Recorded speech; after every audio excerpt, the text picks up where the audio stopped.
Buenas tardes. Estoy muy contento y satisfecho de poder estar hoy con los compañeros de Endechas Tour. Nosotros los republicanos catalanes tenemos un sueño, que es el de ver proclamada algún día la República de Cataluña.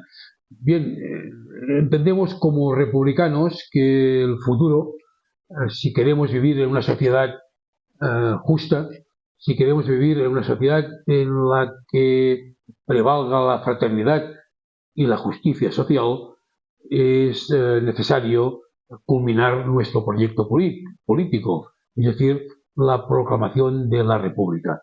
Pero nosotros no somos nacionalistas, somos republicanos. Y para nosotros es fundamental, forma parte de nuestro ADN ideológico, es fundamental vivir la fraternidad de los pueblos y de las personas. Razón por la cual nosotros nos sentimos profundamente hermanados con todos los pueblos de nuestra Iberia. De hecho, el fundador de nuestro partido, Francesc Macià, era un hombre que siempre hablaba de las repúblicas ibéricas. Esta es la razón fundamental por la cual nos sentimos también muy cercanos a todos los pueblos del actual Estado español y, cómo no, con el pueblo asturiano.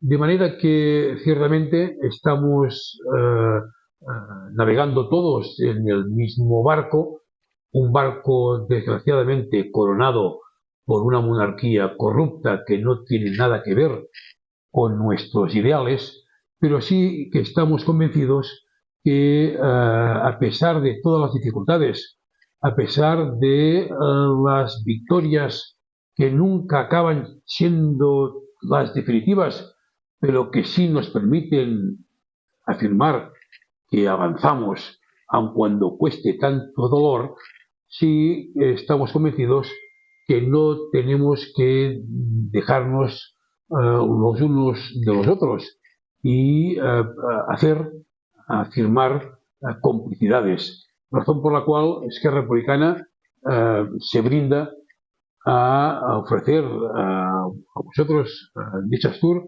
toda la amistad y toda la complicidad de la cual podamos y sepamos ejercer.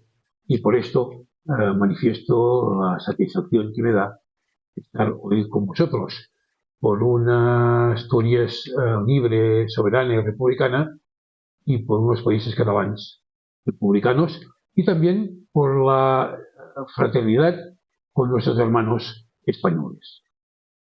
Muchas gracias. Desde Asturias, pues no podemos sino tomar esa mano que se nos tiende, dar las gracias y esperar pues que avancemos en común unos con otros y seamos capaces de alcanzar nuestras repúblicas y decir simplemente, bueno, pues todo lo que decías al principio de lo que vosotros queréis para Cataluña lo queremos para Asturias. Como tiene que ser.